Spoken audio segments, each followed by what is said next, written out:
Plan a funeral. Once you have absorbed the initial shock of needing to plan a funeral, you will be surprised at how your cognitive system will kick in and allow you to function. The list below will help you sort through what needs to be done to plan a funeral. Begin by enlisting the help of someone close to you, neighbor, family, friend, etc., to assist in notifying everyone who needs to be informed. Get the telephone calls made as soon as possible, since people will need time to plan for travel and accommodations. Ask each person you call to notify at least 2 others. Designate a few go-to people to manage phone calls and updates. Have those people check in with you the next day to be sure the list is covered. If you do not have a funeral home lined up, ask friends for a referral and contact the funeral director as soon as possible. Since death usually occurs at a hospital, hospice, or other facility, you may also seek advice from a staff member there. The body of your loved one will be picked up by the funeral home and taken directly to the mortuary, assuming that there is a designated burial site. This is the single most important step in the process. If there is no cemetery plot, consult the funeral director for information about your options right away. Once you are aware that the end is near, it goes without saying that you should attempt to line up a funeral home or make whatever plans are necessary to fulfill your loved one's request. This may mean a cremation with the ashes scattered in another state. Just remember, you can handle whatever needs to be done, even if you have little support. Meet with a representative of the funeral home as soon as possible. This step will alleviate many of your fears and much of the anxiety that accompanies grief, loss, and shock. Take at least one friend or family member with you, since you may have difficulty making decisions and remembering things. Pre-planned funerals are something to keep in mind for the future. Expect to experience a high level of emotionality and related mood swings, but allow yourself to express these feelings, even in the middle of a conversation. The funeral home staff is accustomed to consoling families at this difficult time. They will make every effort to be sure your immediate needs are met as they help you go through the process. You will be asked to choose a picture and a verse for the small funeral booklet to be given out at the service. This part of the process is very reassuring and you should embrace the offers of help from others. The casket you choose is important. This decision is based on your budget, the wishes of your loved one, and local laws concerning burials, especially if death occurs in a colder area of the country during the winter when the ground is frozen. If cremation is an option, that will also be discussed. This is the time to ask all the questions you may have to be certain your concerns are addressed. Most funeral homes have packages so that you can compare fees, etc. Consult with those you bring with you about these issues and do not be swayed by the emotions of the moment. If you decide upon just a basic casket, that is fine.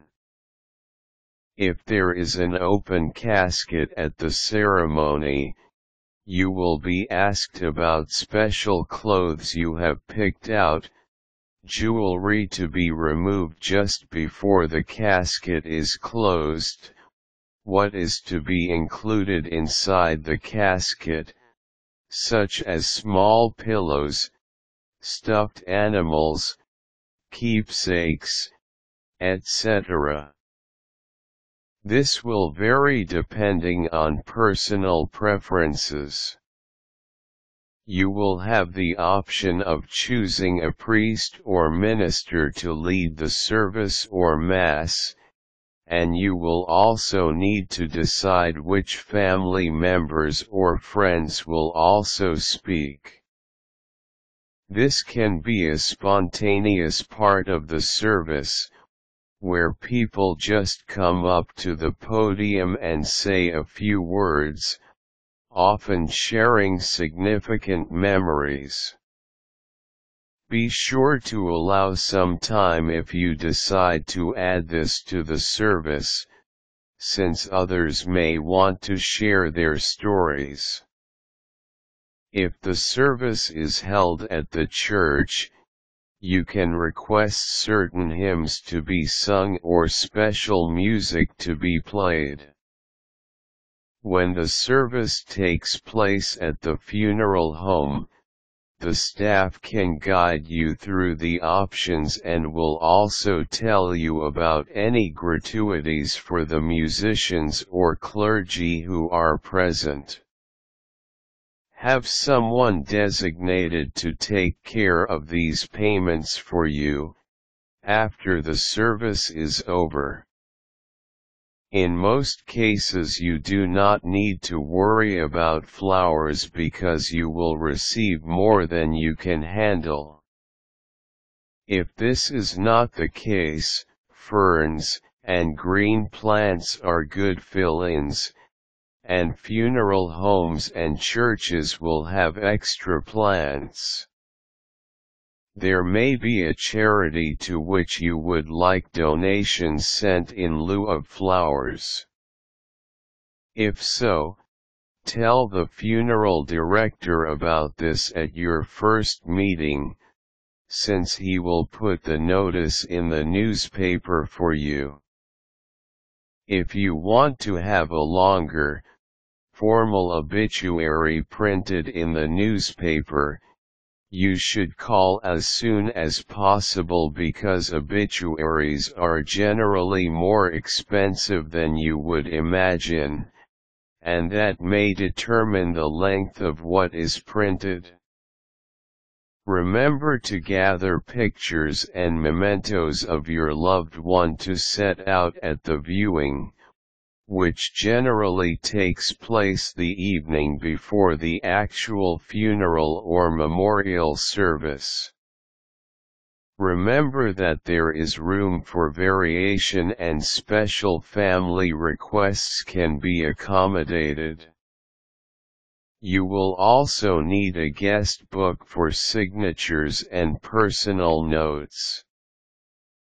Be prepared to stand for long periods of time, as people file through the receiving line to pay their respects, but have a chair nearby in case you need it. It is a good idea to have as many family members as possible with you because seeing friends and acquaintances will stir up emotions and memories, and you will need a break or two. Have water nearby and plenty of tissues, because you will need them. Limit the amount of time of the viewing to 3 hours because you will be worn out and emotionally drained. Be sure to consult with the funeral home about transportation on the day of the funeral. They will explain how the body will be transported to the cemetery after the casket is closed, etc. You will need to assign pallbearers, and most men will be glad to oblige. Usually there are 6 and they should wear dark suits to the funeral, in keeping with the tone of the service and out of respect for the deceased. After the funeral service has concluded, the pallbearers will follow the direction of the funeral home staff, some of whom will be present at the service, even if it is at your own church or somewhere other than the funeral home. They will transport the flowers to the grave site, etc. The funeral director will tell you about each step in the process. You may want to distribute the flowers after the burial. Keep in mind that you can handle whatever plans need to be made. Your strength will come from the desire to have an appropriate ceremony or service to honor the life of the person who has died. Making arrangements will help to keep your immediate focus on the funeral and not the emotional aftermath. Friends will want to prepare food for a reception after the funeral, so let them do that. If this is not the case for whatever reason, tea and cookies will do, but you will want a few close friends to be with you for the first 24 hours after the funeral, regardless. Emotional swings are the norm, so expect your moods to change quickly and sometimes drastically. It is all part of the grieving process, and others will step in whenever you need them. Try to get some rest and remember that this, too, shall come to pass. The funeral is really for the family and friends and will lend some closure and a sense of peace to the adjustment you will have in the weeks and months that follow.